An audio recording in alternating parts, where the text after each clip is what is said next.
नमस्ते, मैं आप सबका स्वागत करता हूँ। मेरा नाम है विराट राठौर और मैं आईआईटी बॉम्बे से पास आउट हूँ। बच्चों, हम पिछले लेक्चर में पढ़ रहे थे मैकेनिकल प्रॉपर्टीज ऑफ सॉलिड, जिसके अंदर हमने टॉपिक पढ़े थे बच्चों प्रेशर के बारे में हमने जाना था, पास्कल लॉ के बारे में जाना था, गोज प्रेशर के बारे में जाना था, बर्नौली इक्वेशन के बारे में जाना था, इक्वेशन ऑफ कंटिन्यूटी के बारे में जाना था। और हमने बात की थी पिछले लेक्चर के अंदर विस्कोसिटी के बारे में। विस्कोसिटी हमने देखी थी कि वो क्या होती है, हमारी होती है रेजिस्टेंस। ठीक है बच्चों, जैसे हमारा नॉर्मल सॉलिड के केस में क्या होता है कि हम क्या देखते हैं, उसके अंदर फ्रिक्शन होता है कि जैसे ही हमारे दो सरफेस के बीच में मोशन जो होता है, रिलेटिव मोशन अपोज होता है। जैसे ही हमारा रिलेटिव मोशन होता है, बढ़ता है कि ये इस तरफ जाएगा, तो क्या होगा, ये चाहेगा कि ये इसको आगे की तरफ ना जाने दे। तो इनके जो बीच का जो क्या होता है, रिलेटिव मोशन होता है बच्चों, उनको हम बोलते थे फ्रिक्शन। उसी तरह से फ्लूइड के केस के अंदर एक हमारी, जैसे अगर मेरा ये फ्लूइड है बच्चों, ठीक है, तो इसके अंदर हम कंसीडर करते हैं बच्चों लेयर्स। ठीक है, तो लेयर्स मैं मान लेता हूं। तो इस लेयर के बीच का जो होता है बच्चों, क्या होता है, इनके बीच का जो रेजिस्टेंस होता है उसको हम बोलते हैं विस्कोसिटी। ठीक है बच्चों, the most ideal fluid not ideal fluid over resistance to a motion similar to the friction when a solid move on a surface. तो जैसे ही हमारा जो फ्लूइड है वो मूव करेगा, तो वो क्या क्या मतलब वो क्या फील करेगा कि उसके ऊपर क्या लग रहा है, एक ड्रैग फोर्स लग रहा है, मतलब उसके ऊपर एक रेजिस्टेंस लग रहा है, जिसको हम बोलते हैं विस्कोसिटी। ठीक है, it exist when there is a relative motion between the layers of a liquid. और ये तब होता है जब हमारे लेयर्स ऑफ लिक्विड जो होंगे बच्चों, उनके बीच में रिलेटिव मोशन होगा। और इसको हम डिनोट करते हैं बच्चों विस्कोसिटी से। और ये होता है बच्चों हमारा शेयरिंग स्ट्रेस अपॉन में स्ट्रेन रेट, जिसको हम बोलते हैं एफ अपॉन ए। और स्ट्रेन को हम बोलते हैं बच्चों डेल्टा एक्स बाय एल। और इसका हमको रेट लेना है, तो मैं कर दूंगा डेल्टा टी। तो ये मेरा हो जाएगा बच्चों, ईटा को हम डिनोट करते हैं इस तरह से। तो ये हो जाएगा बच्चों मेरा F A delta x into L delta T. ठीक है बच्चों, तो ये मेरी विस्कोसिटी की जो आती है फॉर्मूला आ जाता है। इसको हम मेजर करते हैं बच्चों पास्कल के अंदर, पीएल के अंदर, या newton second metre, sorry newton second पर मीटर स्क्वायर, या पास्कल सेकंड के अंदर। इसको हम, इसकी यूनिट होती है, इसको हम इससे मेजर करते हैं। जैसे इस केस के अंदर बच्चों क्या हो रहा है कि हमारा जो है लिक्विड जो है आगे की तरफ ये मूव हो रहा है। ठीक है, तो हम देखेंगे कि जो नीचे का जो है सरफेस जो है बच्चों, इसका ये मूव नहीं हो रहा, पर जो आगे का है ये मूव हो गया। ठीक है, तो इसी तरह से जो हमारी क्या हो रहा है, इसके अंदर एक स्ट्रेन पैदा होता है बच्चों। ठीक है, तो उसी को हम बोलते हैं बच्चों, उनके स्ट्रेस अपॉन में स्ट्रेन रेट को हम बोलते हैं बच्चों विस्कोसिटी। तो इस तरह से मूव हो रही है कि एक मैं इसको मान लेता हूँ ऊपर सरफेस को, ये आगे की तरफ चला गया, पर ये जो है हमारा नीचे का जो लेयर है वो आगे की तरफ नहीं जाया। तो मतलब इसका क्या हो गया, इनके बीच में कुछ ना कुछ रिलेटिव मोशन हो रही है बच्चों। ठीक है बच्चों, तो यहाँ पर आ जाती है हमारी विस्कोसिटी। उसी तरह से ये बच्चों केस है हमारे पास, जैसे रिवर के अंदर वाटर फ्लो होता है, तो उसके अंदर क्या होता है, जैसे ये मेरा एक बड़ा सा बीकर है बच्चों, तो मेरा वाटर फ्लो हो रहा है इस तरह से। ठीक है, तो फ्लो हो रहा है इस तरह से, तो क्या देखने को मिलता है हमको हमको देखने को मिलता है कि जो ऊपर की जो वेलोसिटी होती है वो ज्यादा होती है नीचे के कंपैरिजन में। ठीक है, कि ऊपर का जो सरफेस होता है बच्चों, लिक्विड का जो सरफेस होता है ऊपर वाला, वो क्या होता है, तेजी से मूव करता है इसके नीचे के रिस्पेक्ट में। जैसे कि हम हाइट से नीचे आने लगेंगे, तो हमारी जो क्या होगा, हमारी जो फ्लो होगी, फ्लो ऑफ लिक्विड होगी, वो क्या होगा, वो धीरे धीरे कम होने लग जाएगा, और ग्राउंड पे मतलब उसके सरफेस पे वो जीरो हो जाएगा। ठीक है बच्चों, तो ये है हमारा रिवर का केस। ठीक है, जैसे कि हम अपने पानी को क्या करें, सीधा ही उसको बहा दे, तो वो इस तरह से ये फॉलो करेगा। पर ये है बच्चों हमारा पाइप का केस। ठीक है, तो पाइप के केस के अंदर क्या होता है कि हमें पता है कि जो बच्चों पाइप का जो सरफेस होता है वो तो मूव करता नहीं है, तो इसीलिए जो ये लेयर होगा और जो वाटर का जो लेयर लेयर होगा बच्चों इसके जस्ट नीचे, उनके बीच में ज्यादा क्या होगा, रिलेटिव मोशन नहीं होगा। और इसी तरह से ये जो मोशन होगा वो इंक्रीज होता जाएगा, और जो होगा ये बीच में मतलब सेंटर ऑफ द पाइप के अंदर ये काफी ज्यादा जो होगा मूवमेंट ये करेगा। मतलब हमारी जो वेलोसिटी होगी बच्चों लिक्विड की, वो ज्यादा होगी कहाँ पर, हमारे सेंटर पर, पाइप के सेंटर पर। ठीक है बच्चों, और बच्चों डायमेंशन क्या होती है विस्कोसिटी की, डायमेंशन होती है बच्चों विस्कोसिटी की M L to the power -1 T to the power -1। ये हमारी होती है डायमेंशन विस्कोसिटी की। तुम इसको निकाल सकते हो, जैसे हमने देखा था एन क्या होता है हमारा, एफ अपॉन में ए, और स्ट्रेन रेट बच्चों जो कि था डेल्टा एक्स और डेल्टा टी अपॉन डेल्टा और ओवर एल। ठीक है बच्चों, तो यहां से हम डायमेंशन निकाल सकते हैं, जो कि आएगी हमारी M L to the power -1 T to the power -1।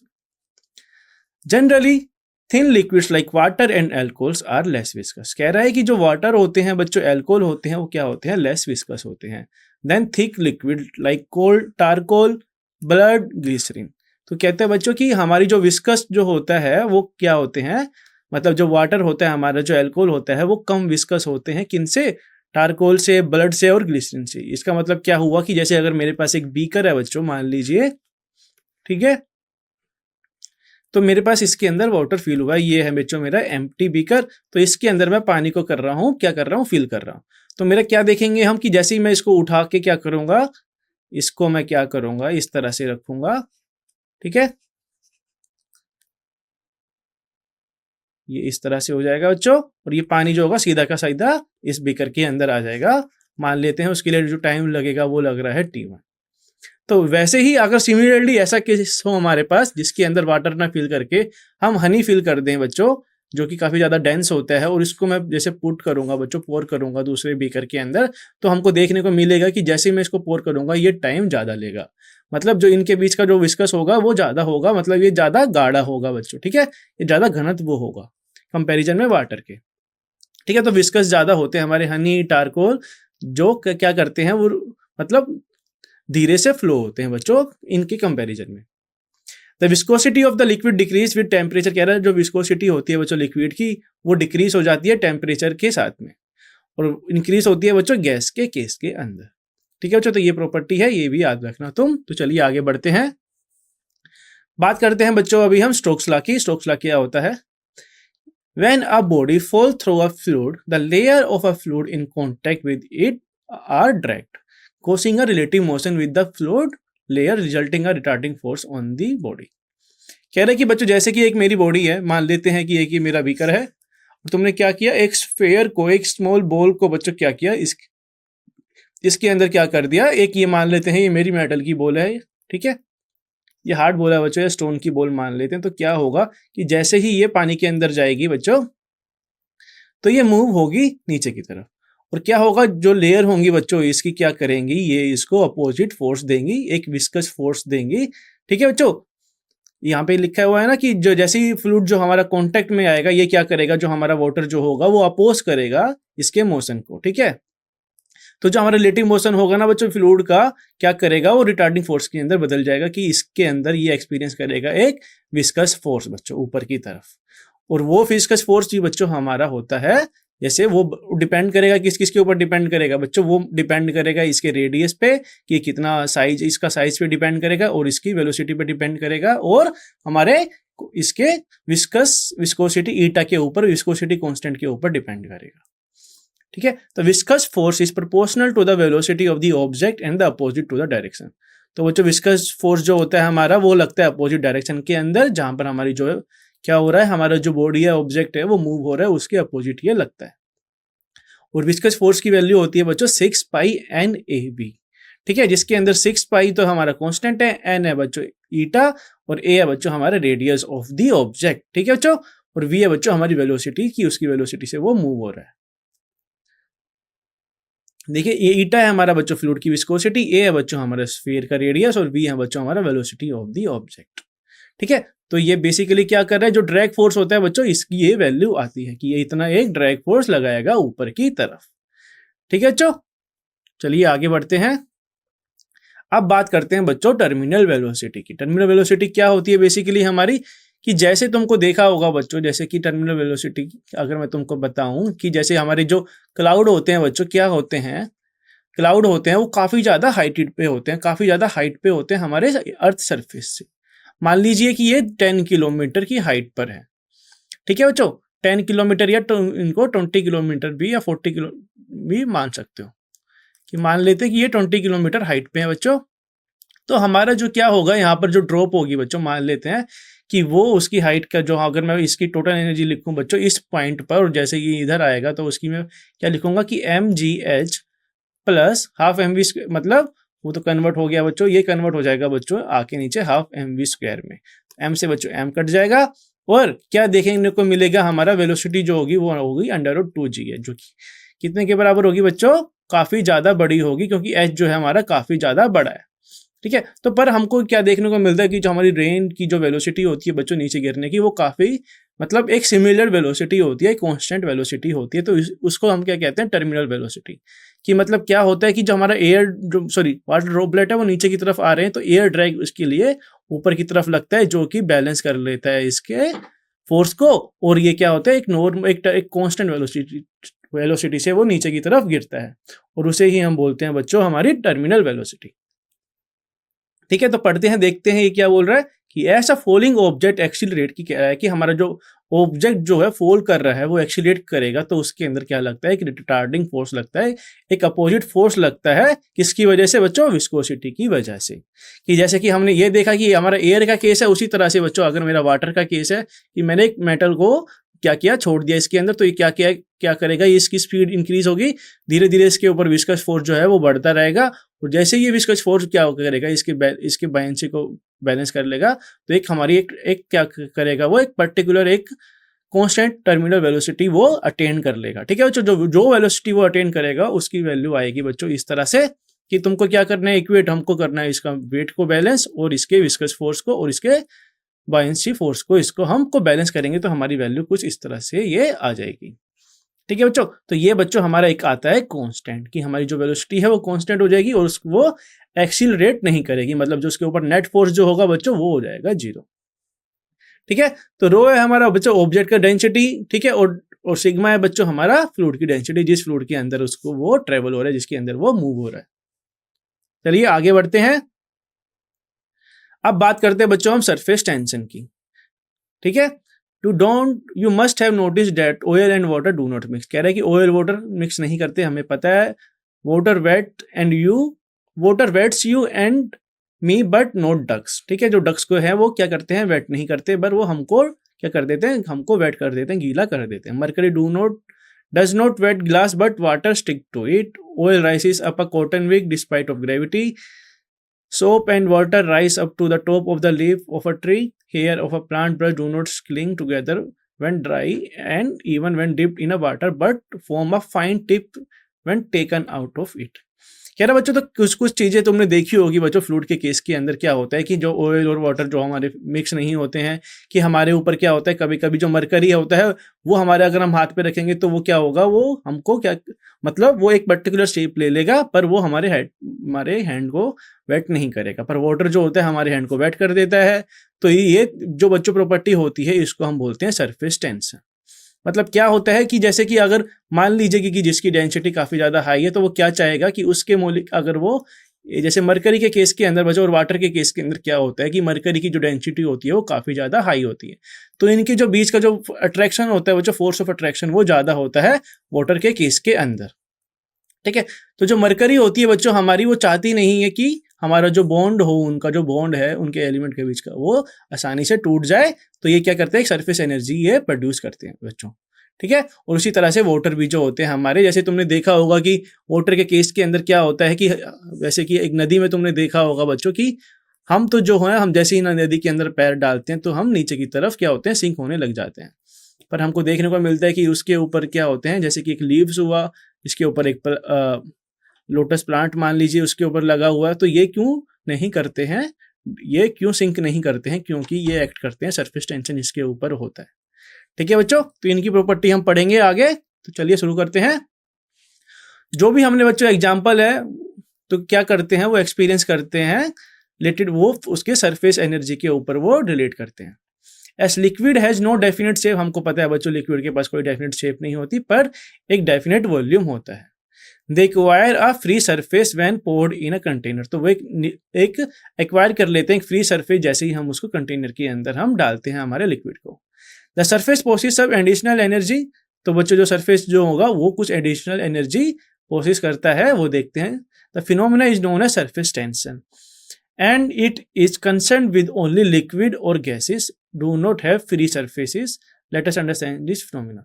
तो बच्चों ये इसकी वजह से सरफेस टेंशन के हम मतलब जो इनके बीच के अंदर जो इंटर मोलिकुलर फोर्सेस होते हैं वो ज्यादा होने की वजह से इसके अंदर सरफेस टेंशन आ जाता है, फिर वो एक्वायर कर लेते हैं कुछ सरफेस एनर्जी। ठीक है बच्चों, ठीक है, तो देखते हैं सरफेस एनर्जी कितनी होती है और किस किस के हिसाब से वो किस किस पे डिपेंड करती है। अ लिक्विड स्टे टुगेदर, कह रहे हैं कि जो लिक्विड होता है बच्चों वो साथ में रहता है, क्योंकि जो अट्रैक्शन होता है उनके मोलिक्यूल्स के बीच में वो रहता है क्योंकि उनके बीच के अट्रैक्शन रहता है मोलिक्यूल्स के बीच में, इसलिए वो साथ में रहते हैं। Consider a molecule well inside a liquid, जैसे कि हम देखते हैं कि कोई भी लिक्विड के अंदर क्या होता है, जैसे कि ये जो रहता है ये एक डेफिनेट शेप ले लेता है और इनके बीच का एक फोर्स ऑफ अट्रैक्शन रहता है। The intermolecular distance are such that it is attracted to all the surrounding molecule, और सारे के सारे जो होते हैं ये सारे के सारे सराउंडिंग मोलिक्यूल से अट्रैक्टेड रहते हैं बच्चों। This attraction result in negative potential energy, और बच्चों जो अट्रैक्शन होता है ये बना देता है एक negative potential energy for the molecule will depend on the number and the distribution of molecule around the chosen, but the average potential energy of all molecule is same. तो बच्चों जो एवरेज पोटेंशियल एनर्जी होती है बच्चों सारे molecules की, वो होती है बच्चों सेम। ठीक है, इसको हम कंसीडर करते हैं same. Let us consider molecule near the surface, मान लेते हैं एक मोलिक्यूल मान लेते हैं बच्चों सरफेस के नियर पे, only the lower half side of the surrounding by the liquid. तो क्या होगा बच्चों, जैसे कि अगर मैं सरफेस के ऊपर मान रहा हूं, जैसे अगर मैं तुमको ये फिगर दिखाऊं कि ये है बच्चों मेरा सरफेस के ऊपर मैंने लिक्विड मान लिया, तो ये क्या होगा कि जो ये सरफेस पे लिक्विड होगा ये क्या होगा, ये इससे अट्रैक्ट होगा, इससे अट्रैक्ट होगा, पर ये ऊपर की तरफ ये अट्रैक्ट नहीं होगा। पर जो वाटर होगा बच्चों, जो हमारा वाटर का मोलिक्यूल होगा इनसाइड, मतलब इनसाइड किसी के, ये सरफेस पे ये इनसाइड है बच्चों, तो क्या होगा ये हर तरह से अट्रैक्ट होगा, पर इसके अंदर ये क्या हो रहा है, आधे मोलिक्यूल से ये अट्रैक्ट कर पा रहा है। ठीक है, there is some negative potential energy due to this, but obviously it is less than the amount molecule in bulk. ठीक है, तो यहाँ पर कुछ पोटेंशियल एनर्जी होगी बच्चों नेगेटिव, बट वो होगी बच्चों छोटी, किससे, जो उस मोलिक्यूल से जो बल्क के अंदर है, मतलब जो इनसाइड दी, मतलब सरफेस पे ना होके वो कहीं मिडल के अंदर है। Thus the molecule on a liquid surface has some extra energy in comparison to the molecule in the interior. तो वो जो लिक्विड सरफेस जो एनर्जी होगी बच्चों मोलिक्यूल की, जो बच्चों सरफेस एनर्जी होगी वो कुछ ज्यादा होगी उसके कंपैरिजन में, जो इंटीरियर के कंपैरिजन में ज्यादा होगी बच्चों उसके। As liquid thus tends to have the least surface area when external condition permitted, increase the surface area। तो बच्चों ये डिपेंड करेगा किसके ऊपर, इसके सरफेस एरिया के ऊपर, कि जैसे तुम इंक्रीज कर दोगे सरफेस एरिया तो हमारी जो एनर्जी होगी वो भी इंक्रीज हो जाएगी। तो most surface phenomena can be understood in term of this fact. ठीक है, तो जैसे ही बच्चों हमारी जो एरिया जो हम बढ़ाएंगे तो हमारी सरफेस एनर्जी भी इंक्रीज हो जाएगी। Since a liquid consists of molecule moving about the cannot be perfectly sharp surface, the density of the molecule drop rapidly to zero around z equal to 0 as we move the direction in a distance from the order of a molecule। कह रहे कि जो होगी बच्चों density क्या होगी हमारी, क्या होगी, डिक्रीज होती रहेगी जैसे कि हम जेड की तरफ ऊपर जाते रहेंगे बच्चों। ठीक है, क्योंकि हमारे वाटर मोलिक्यूल कम होते रहेंगे तो हमारी जो डेंसिटी है वो डिक्रीज होती रहेगी। ठीक है बच्चों, तो अब बात करते हैं हम एंगल ऑफ कांटेक्ट की। ठीक है, surface of liquid near plane of contact is generally curve. जो बच्चों जो सरफेस होता है बच्चों लिक्विड सरफेस होता है बच्चों जो लिक्विड का, अगर किसी प्लेन के साथ में है तो वो क्या होता है, कर्व शेप में होता है। किस तरह से होता है वो इस तरह से होता है कि मान लीजिए कि एक मेरा ये प्लास्टिक है, प्लास्टिक कुछ भी कोई ऑब्जेक्ट है, तो इसमें तुम देखोगे तो क्या होता है कि जो हमारा वाटर होता है वो कभी ऐसे होता है। ठीक है, तो वाटर की जो शेप होती है कभी इस तरह से होती है, कभी वो इस तरह से फैला होता है पूरा का पूरा, और कभी वो एक परफेक्ट स्फीयर के अंदर होता है। और ये क्यों होता है इसके बारे में हम देखते हैं। तो बच्चों इसके अंदर हमको क्या देखने को मिल रहा है, इसके बीच का एंगल कुछ बन रहा है, इसके बीच का एंगल कुछ बन रहा है, और इसके बीच का कुछ एंगल बन रहा है। ठीक है बच्चों, तो ये वेरी करता है और ये डिपेंड करता है उसके डेंसिटी के ऊपर, उनके फोर्स ऑफ अट्रैक्शन के, मोलिक्यूल के जो फोर्स ऑफ अट्रैक्शन होते हैं उनके बीच के ये डिपेंड करता है। The angle between tangent to the liquid surface at the point of the contact and solid surface inside the liquid, the value of theta determine whether a liquid will separate on the surface of a solid or it will form droplet on it। ठीक है, तो बच्चों ये हमको ध्यान बताता है कि जो हमारा जो लिक्विड है बच्चों, क्या वो हमारा जो है सरफेस लिक्विड पे वो स्फीयर बनाएगा, वो सॉलिड रहेगा, या वो जो उसका है वो क्या करेगा, स्प्रेड कर जाएगा सरफेस के ऊपर। ठीक है, तो जैसे कि हमारा इस केस के अंदर ये मान लेते हैं जो हमारा होता है जो, ठीक है, जैसे ये हमारा जो वाटर ड्रॉपलेट है बच्चों, ये काफी स्फेरिकल तुम्हें दिख रहा होगा, तो ये जो एंगल बना रहा है ये होता है बच्चों हमारा एंगल ऑफ कांटेक्ट। अगर मैं एक टेंजेंट बनाऊं इस पॉइंट पर, तो उसी तरह से जो हमारा दूसरे पहले केस के अंदर जो है हमारा जो लिक्विड है बच्चों वो एक परफेक्ट स्फीयर बना रहा है, पर दूसरे के अंदर वो स्प्रेड हो रहा है, तो मैं इसके अंदर जो एंगल बनाऊंगा ये होता है बच्चों इस तरह से। ठीक है बच्चों, तो ये है बच्चों मेरा एसए। इस एसए का मतलब होता है बच्चों सरफेस और एयर के बीच में जो है बच्चों हमारा सरफेस टेंशन, ठीक है, और ये है लिक्विड और एयर के बीच में, और ये क्या है सरफेस और लिक्विड के बीच में है, ये सरफेस टेंशन है बच्चों। तो इसको हम इक्वेट करेंगे तो हमारी वैल्यू आ जाएगी कि हमारा थीटा कितना होगा बच्चों। तो क्या करूंगा मैं, एक्स कंपोनेंट के अलोंग जो है एक वैल्यू लिख दूंगा बच्चों इसकी, ठीक है। उसी तरह से दूसरे केस के अंदर क्या हो रहा है कि हमारा थीटा बन रहा है, देखो पहले केस के अंदर हमारा थीटा जो है वो है ऑब्ट्यूज, और दूसरे केस के अंदर बन रहा है बच्चों हमारा एक्यू। तो ये डिपेंड करता है नेचर ऑफ द लिक्विड पर बच्चों, ठीक है। तो मैं क्या करूंगा, अगर मैं देखूं इधर से तो मेरा क्या हो जाएगा, S1 cos theta plus SL equal to SC के बराबर हो जाएगा। मतलब लिक्विड और एयर के बीच का जो रहेगा वो जो सरफेस टेंशन प्लस सरफेस और लिक्विड के बीच का जो टेंशन रहेगा वो बराबर हो जाएगा सरफेस और एरिया के बीच में, ठीक है। तो थीटा, अगर थीटा हमारा बच्चों ऑब्ट्यूज है तो मतलब जो सरफेस और लिक्विड के बीच का जो सरफेस टेंशन है वो जो बच्चों ज्यादा हो जाएगा लिक्विड और एयर के बीच में, और अगर वो एक्यूट है तो सरफेस और लिक्विड के जो हमारा टेंशन होगा वो जो सरफेस टेंशन जो होगा वो कम हो जाएगा लिक्विड और एयर के कंपैरिजन में। तो waiting agents reduce SL, therefore cos theta में इंक्रीज, तो cos थीटा जो है हमारा इंक्रीज हो सकता है या थीटा जो है डिक्रीज हो सकता है। Water proofing agent create a large angle of contact, जो बच्चों वाटर प्रूफ होते हैं हमारे एजेंट, कोई वाटर प्रूफ मोलिक्यूल हुआ तो वो क्या करेंगे, लार्ज कॉन्टैक्ट ऑफ एरिया बनाएंगे वाटर और फाइबर के बीच में, ठीक है बच्चों। अब बात करते हैं बच्चों हम ड्रॉप्स और बबल की। Drop and bubble assume spherical shape due to the minimum surface energy. तो क्या करते हैं बच्चों, ड्रॉप और जो ड्रॉप होते हैं, बबल होते हैं, जैसे तुमने देखा होगा नॉर्मल केस के अंदर कि हम क्या करते हैं, सोप बबल जो होता है हमारा वो कैसे शेप में होता है बच्चों, वो एक स्फेयर के शेप में होता है। और ये क्यों होता है, ताकि हमारी जो मिनिमम सरफेस एनर्जी कंडीशन जो हो वो सेटिस्फाई हो। The pressure difference between the exterior and the interior and the exterior of a spherical surface of a liquid, example bubble, is given by Pi minus P0 is equal to 2SLA upon R। ठीक है बच्चों, तो pressure difference होगा बच्चों interior और exterior spherical surface के liquid के, मतलब स्फेरिकल सरफेस ऑफ लिक्विड पर, जैसे कि मान लीजिए बबल, उसके अंदर होगा Pi माइनस P0, ठीक है। तो बच्चों जैसे कि ये है मेरा बच्चों क्या है, एयर बबल है, तो इसके अंदर ये मान लेते हैं लिक्विड की फिल्म है, तो यहां पर मान लेते हैं Pi है बच्चों, यहां पर है बच्चों PO, ठीक है। तो Pi माइनस PO जो हो जाएगा बच्चों वो बराबर हो जाएगा मेरा 2SLA अपॉन RA के, ठीक है। और अगर बबल जो है, फॉर बबल के बारे में हम बात करें, ये है बच्चों हमारा ड्रॉप और ये बच्चों मेरा बबल, ठीक है। तो बबल, ड्रॉप और बबल में क्या फर्क होता है बच्चों, कि ये है बच्चों मेरा ड्रॉप, जैसे वाटर ड्रॉपलेट होती है तो ये जो हमारा होता है फील होता है, पर जो बबल होता है बच्चों जैसे एयर बबल होता है तो वो क्या कहते हैं, यहाँ पर होता है लिक्विड, यहाँ पे होता है एम्प्टी, और यहाँ पर भी होता है ये एम्प्टी, ठीक है। तो जो बबल के केस के अंदर जो हमारी जो सरफेस एनर्जी आएगी बच्चों Pi माइनस P0 वो हो जाएगी बच्चों 4 इंटू SLA अपॉन R।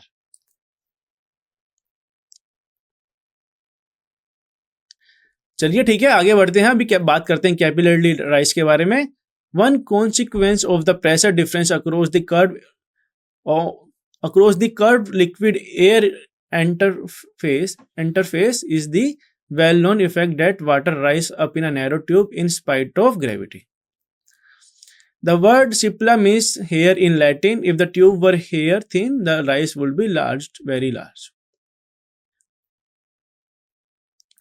बच्चों क्या होता है कैपिलरी राइज के अंदर कि हम देखते हैं कि अगर मेरा ये बीकर है, तो अगर मैं एक पतली सी ट्यूब को बच्चों इंसर्ट करूं इसके अंदर, ठीक है, इंसर्ट करूं तो इसके अंदर तो हमको क्या देखने को मिलता है, अगर मैं इसको क्या करूं, मैं इसको और जूम करूं इधर, ठीक है बच्चों, तो मैं क्या देखने को मिलता है, तो मुझे देखने को मिलता है जो हमारा मिनिस्कस है बच्चों, जो वाटर होगा इसके अंदर जो लिक्विड होगा, या तो वो इस शेप में आ जाता है कभी कभी, या वो इस शेप में आ जाता है, ठीक है बच्चों। और ये जो हमारी जो ट्यूब होती है बच्चों काफी ज्यादा पतली होती है,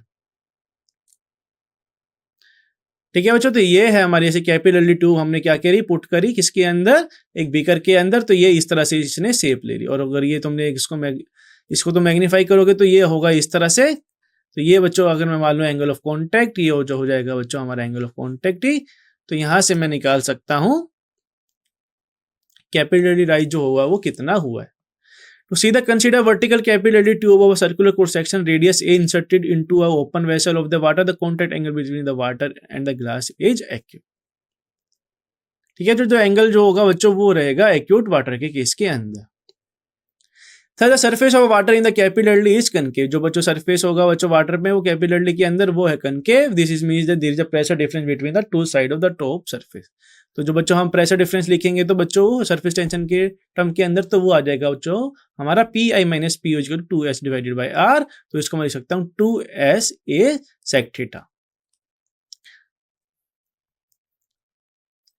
Thus, the pressure of the water inside the tube just at the meniscus is less than the atmospheric pressure। जो प्रेशर होगा बच्चों वाटर के अंदर, ट्यूब के अंदर जो होगा वाटर की जो मतलब मिनिस्कस के जस्ट पास में, वो क्या होगा, वो एटमॉस्फेरिक प्रेशर से होगा कम। Consider the 2 points A and B, they must be at the same pressure, namely P naught is equal to H rho G is equals to Pi is equals to Pa।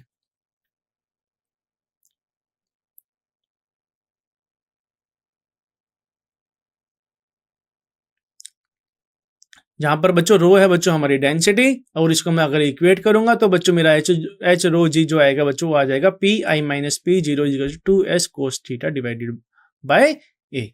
तो ये बच्चों यहां से हमको क्या मिल जाएगा, यहां से मुझे मिल जाएगा एच की वैल्यू। तो हमें पता लग जाएगा कि जो हमारी जो कैपिलरी के अंदर जो राइस हुआ है बच्चों, लिक्विड कॉलम जो राइस हुआ है वो कितना होगा, वो इससे हम निकाल सकते हैं।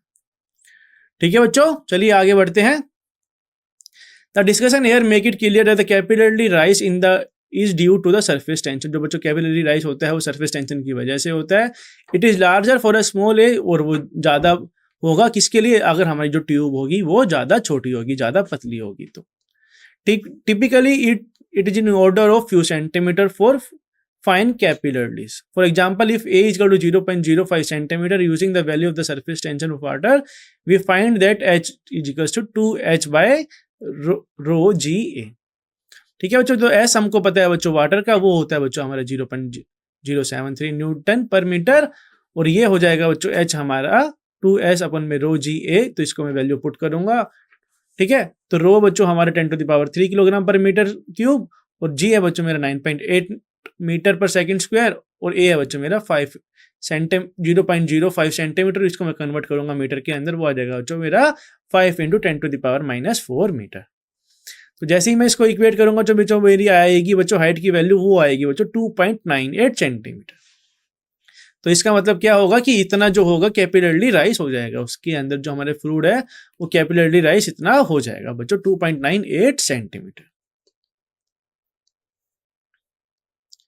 Notice that if the liquid meniscus is convex, और अगर हमारा जो लिक्विड मिनिस्कस जो होगा वो जो कन्वेक्स होगा, as for mercury that is cos theta is negative, कि अगर मेरा कोस थीटा जो है नेगेटिव है, it is clear that the liquid will be lower in the capillary. जो बच्चों लिक्विड होगा बच्चों हमारा वो लोअर हो जाएगा। किस तरह से लोअर हो जाएगा, कि पहले के केस में हमने देखा था कि वो गया था ऊपर की तरफ, पर इस केस के अंदर जो हमारा मिनिस्कस बनेगा वो बनेगा कुछ इस तरह से बच्चों। ठीक है बच्चों, सरफेस ऑफ द लिक्विड के नीचे। चलिए आगे बढ़ते हैं, देखते हैं एक एग्जांपल बच्चों। कह रहा है कि the lower end of a capillary tube of diameter 2 mm is dip 8 centimetre below the surface of water in beaker. What is the pressure required in the tube in order to blow a hemispherical bubble at this end in water. The surface tension of water at the temperature of the experiment is 7.30 into 10⁻⁻² newton metre, जहां पर हमको एक atmospheric pressure दे रखा है बच्चों 1.01 into 10⁵ pascal, और density of water हमको दिया गया बच्चों 1000 किलोग्राम पर मीटर क्यूब। जी की वैल्यू हमको दी गई है 9.80 मीटर पर सेकंड स्क्वायर, और हमसे पूछा गया कि निकालिए इसका एक्सेस प्रेशर। ठीक है बच्चों, तो हमको एक्सेस प्रेशर निकालने, तो देखते हैं इसका solution. The excess pressure in a bubble of a gas in a liquid is given by 2s/r। तो हमको पता है बच्चों जो एक्सेस प्रेशर होता है वो हमको मिलता है 2s/r, जहाँ पे s है हमारा surface tension of the liquid gas.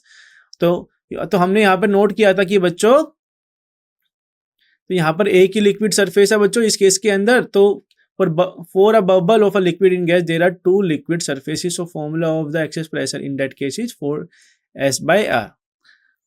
ठीक है, तो रेडियस ऑफ द बबल बच्चों हमारा r, और इसके अंदर मैं वैल्यू पुट करूंगा कि नाउ द प्रेशर आउटसाइड, जो प्रेशर होगा बच्चों आउटसाइड बबल के, उसको मान लेते हैं पी नोट, जो कि होगा एक एटमॉस्फेरिक प्रेशर के बराबर, प्लस होगा वो 8 centimetre of the water column के। ठीक है बच्चों, जो प्रेशर होगा बच्चों जो 8 सेंटीमीटर वाटर कॉलम से जो आया है उसके वो बराबर होगा। तो P को मैं लिख सकता हूँ, तो मेरा टोटल प्रेशर हो जाएगा P नोट प्लस रो जी एच। ठीक है बच्चों, तो वो P नोट है हमारा बच्चों 1.01 × 10⁵ pascal plus 0.08 metre into 1000 kilogram पर मीटर क्यूब इंटू 9.8 मीटर पर सेकेंड। तो यहाँ से मेरी वैल्यू आएगी बच्चों 1.01784 10⁵ पास्कल। तो जो बच्चों मेरा जो प्रेशर होगा वो होगा बच्चों मेरा PI हो जाएगा PO प्लस 2S/R। ठीक है बच्चों, तो ये वैल्यू आएगी बच्चों, हमारी वैल्यू पुट करेंगे तो मेरी वैल्यू आ जाएगी 1.02 × 10⁵ पास्कल। ठीक है, और बच्चों हमने जो एक्सेस प्रेशर है वो बच्चों हमारा ये है, इसको मैं करूंगा बच्चों पास्कल के अंदर कन्वर्ट, तो ये आ जाएगा बच्चों मेरा 146 पास्कल। ठीक है बच्चों, तो आसान सा क्वेश्चन था ये हमारा सरफेस टेंशन के ऊपर। तो बच्चों आज के लिए इतना ही, हम मिलते हैं नेक्स्ट लेक्चर में। Thank you very much.